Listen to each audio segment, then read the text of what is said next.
Hello students, from chapter metals and non-metals we are going to study about non-metals. Non-metals वो elements हैं जो form करते हैं negative ions by gaining electrons.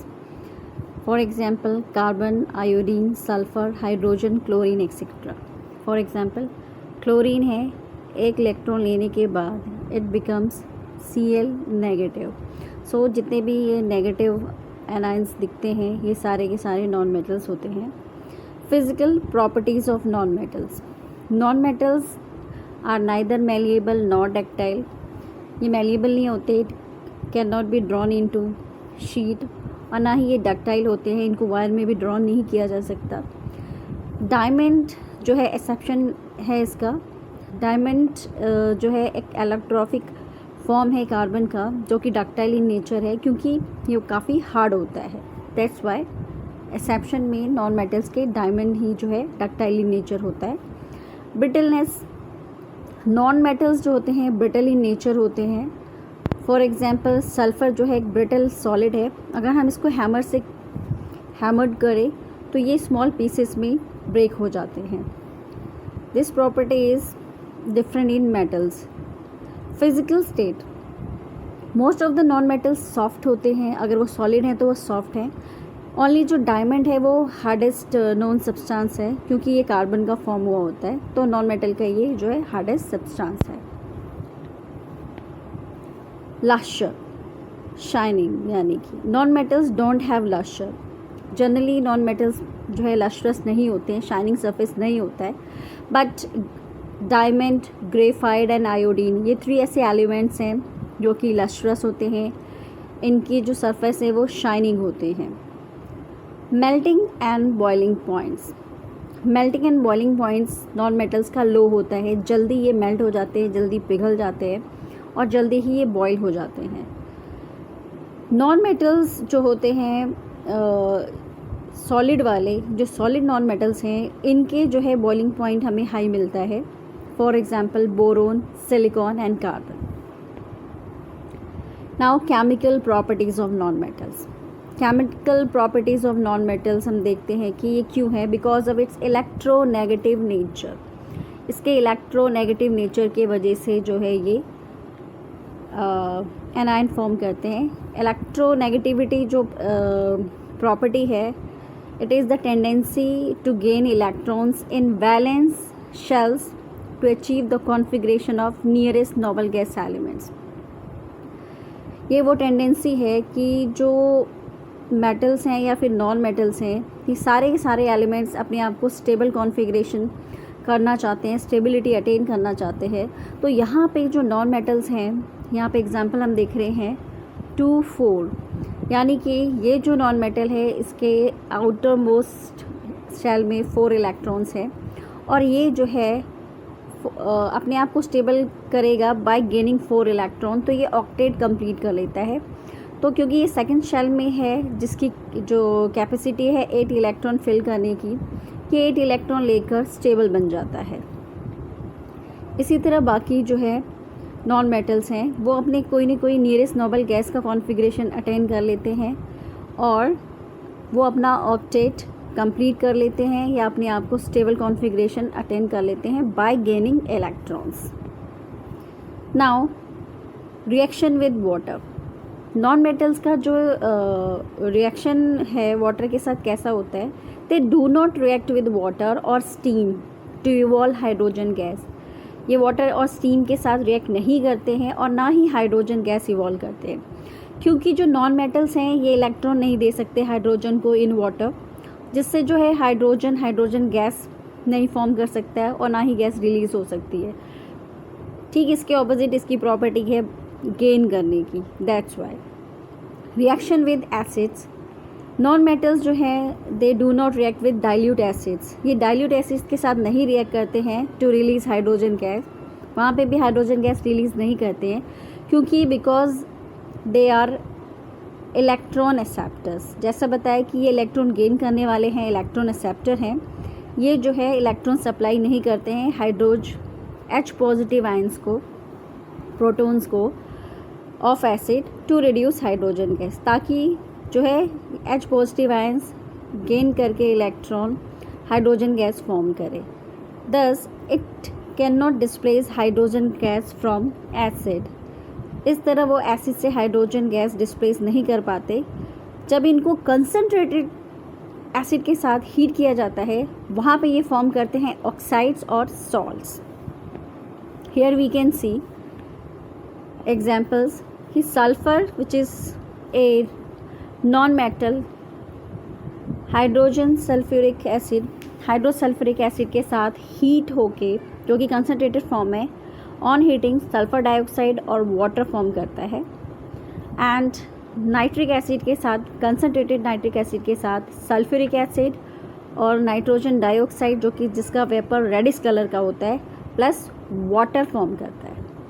तो sometime question ask होता है कि सल्फर जो है नाइट्रिक एसिड के साथ रिएक्ट करके एक ब्राउन वेपर फॉर्म करता है, वो ब्राउन वेपर कौन सा कंपाउंड है? That is NO2 nitrogen dioxide. Phosphorus जो नॉन मेटल है, sulphuric acid, concentrated sulphuric acid के साथ on heating phosphoric acid form करता है, plus sulphur dioxide and water molecule form करता है।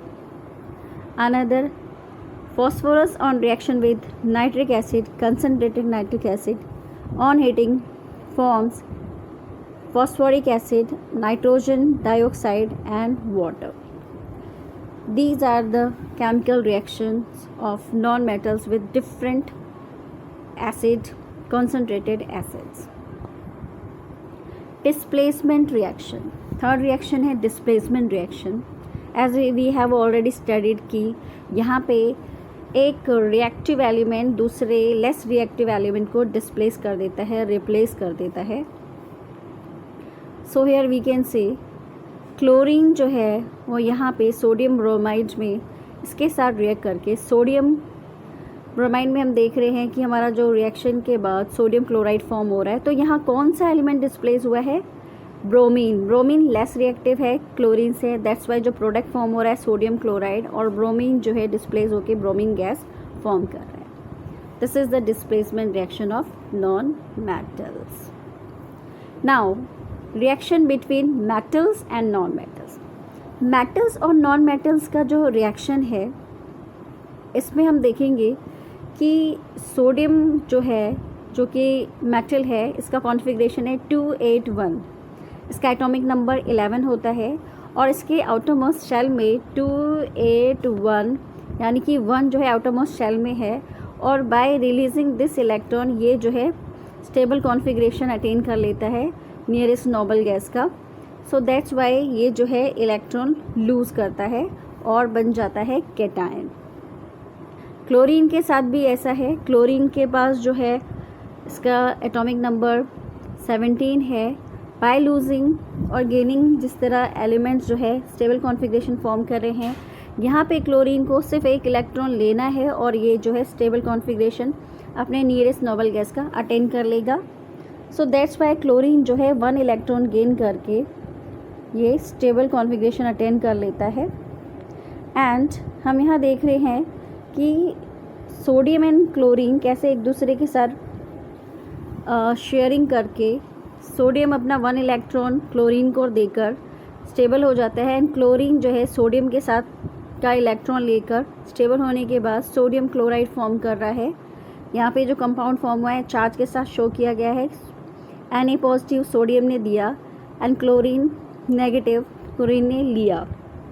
एज अ रिज़ल्ट एक कंपाउंड फॉर्म हो रहा है, हम उसको कहते हैं आयोनिक कंपाउंड, क्योंकि यहाँ पे चार्जेस जो हैं ट्रांसफ़र हुए हैं। एंड ये जो सोडियम क्लोराइड है ये डिस्क्रीट मॉलिक्यूल की तरह नहीं एग्जिस्ट करता, क्योंकि ये जो है सारे मॉलिक्यूल एक दूसरे के साथ एग्रीगेट फॉर्म में होते हैं because of the presence of charged particles. Ionic और इलेक्ट्रोवैलेंट बॉन्ड। अभी हमने आयोनिक कंपाउंड्स के बारे में स्टडी किया, जो इनके बीच में बॉन्ड फॉर्म होता है। बॉन्ड्स क्या हैं? ये बॉन्ड्स फॉर्म होते हैं इलेक्ट्रॉन ट्रांसफ़र होने की वजह से। तो आयनिक कंपाउंड में जो बॉन्ड होता है वो आयोनिक बॉन्ड और इलेक्ट्रोवैलेंट बॉन्ड कहलाता है। तो ये जो केमिकल बॉन्ड फॉर्म हो रहा है, this is formed by complete transfer of electrons from one atom to another. ये एक एटम से दूसरे एटम में ट्रांसफ़र होता है इलेक्ट्रॉन, उससे फॉर्म होता है। जैसे सोडियम से इलेक्ट्रॉन ट्रांसफ़र होकर क्लोरीन में गया, उन दोनों के बीच में जो बॉन्ड फॉर्म हुआ है वो आयोनिक बॉन्ड है, क्योंकि एक के ऊपर नेगेटिव दूसरे के ऊपर पॉजिटिव चार्ज अराइज हुआ है। So a metal gives electron to form cation and a non metal gains electron to form anion. इस तरह मेटल इलेक्ट्रॉन देकर कैटायन फॉर्म करते हैं, नॉन मेटल्स एनायन फॉर्म करते हैं by taking an electron. It's mean जो ionic bond form हो रहा है वो मेटल और नॉन मेटल के बीच में फॉर्म हो रहा है। ये जो मेटल और नॉन मेटल के बीच में आयनिक बॉन्ड फॉर्म होता है, इसको हम इलेक्ट्रोवैलेंट बॉन्ड भी कहते हैं। नाउ हम here we can see how this ionic bond और electrovalent bond is formed in magnesium chloride. Magnesium whose atomic number is 12 and इसका कॉन्फ़िगरेशन दे सकते हैं। फर्स्ट शेल में 2 इलेक्ट्रॉन, सेकेंड शेल में 8 इलेक्ट्रॉन एंड लास्ट शेल में 2 electrons है। अभी यहाँ पे ये 2 इलेक्ट्रॉन लूज़ करके ये स्टेबल कॉन्फ़िगरेशन अटेन कर सकता है 2 8 एंड 2 8 यानी कि 10 जो है नियॉन का है। नियॉन एक नोबल गैस है, उसका कॉन्फ़िगरेशन अटेन कर लेता है और इसके दोनों ही शेल कम्प्लीटली फिल्ड हो जाते हैं। दैट्स वाई मैग्नीशियम के ऊपर जो चार्ज अराइज हो रहा है वो हो रहा है 2 पॉजिटिव। 2 इलेक्ट्रॉन ये जो है लूज़ करता है, Mg2 पॉजिटिव इसलिए फॉर्म होता है। ये मैग्नीशियम कैटायन है। क्लोरीन जो है 1 इलेक्ट्रॉन गेन करके स्टेबल कॉन्फ़िगरेशन अटेन कर लेता है 288 अपने नियरेस्ट नोबल गैस का। और जो है यहाँ पे इन दोनों के बीच में कैसे कंपाउंड फॉर्म होगा, मैग्नीशियम क्योंकि 2 इलेक्ट्रॉन देता है और क्लोरीन एक लेता है, तो यहाँ पे मैग्नीशियम जो है अपने सराउंडिंग से एक क्लोरीन को अट्रैक्ट करेगा और दोनों ही क्लोरीन को अपना 1 इलेक्ट्रॉन देगा। तो इसके 2 इलेक्ट्रॉन इन दोनों ही क्लोरीन में 1 शेयर हो गए और यहाँ पे हम देख सकते हैं कि शो हो रहा है कि 2 क्लोरीन जो एटम है वो अट्रैक्टेड हुए 1 मैग्नीशियम एटम के साथ। एज अ रिज़ल्ट हमारा जो कंपाउंड बन रहा है वो बन रहा है Mg के ऊपर 2 पॉजिटिव यानी अपने 2 इलेक्ट्रॉन शेयर कर रहा है विद 2 एटम्स ऑफ क्लोरीन जो कि एक इलेक्ट्रॉन ले रहे हैं। फाइनली हमारा कंपाउंड का जो फॉर्मूला बनता है वो बनता है MgCl2। That's why. Properties of ionic compounds. Physical nature. Ionic compound जो होते हैं वो क्रिस्टलाइन सॉलिड्स होते हैं क्योंकि इनके बीच में स्ट्रॉन्ग फोर्स ऑफ अट्रैक्शन होता है between positive and negative ions. इसको हम कहते हैं इलेक्ट्रोस्टैटिक फोर्स ऑफ अट्रैक्शन। ये जनरली ब्रिटल होते हैं, इनको पीसेस में ब्रेक किया जा सकता है। Melting point and boiling point जो होता है इनका हाई होता है क्योंकि ये जो आयनिक बॉन्ड फॉर्म होता है, ये जो इलेक्ट्रोस्टैटिक फोर्स ऑफ अट्रैक्शन इनके बीच में आता है, इसमें काफ़ी एनर्जी लगती है, तो ये जल्दी मेल्ट नहीं होते, हाई हो जाता है इसका मेल्टिंग पॉइंट, और जल्दी बॉयल नहीं होते, काफ़ी ज़्यादा इनको टेम्परेचर चाहिए होता है। सो इनका मेल्टिंग पॉइंट और बॉइलिंग पॉइंट हाई हो जाता है, इनको लार्ज अमाउंट ऑफ एनर्जी चाहिए होता है to break this strong attraction. Solubility. ये जो है वाटर में सॉल्युबल होते हैं। वाटर एक पोलर सॉल्वेंट है। लाइक डिजॉल्व लाइक्स का जो है प्रिंसिपल यहाँ पे अप्लाई होता है, जिसमें पोलर कंपाउंड पोलर सॉल्वेंट में डिजॉल्व होता है, और ये है इनसॉल्युबल इन ऑर्गेनिक सॉल्वेंट्स जो कि नॉन पोलर होते हैं।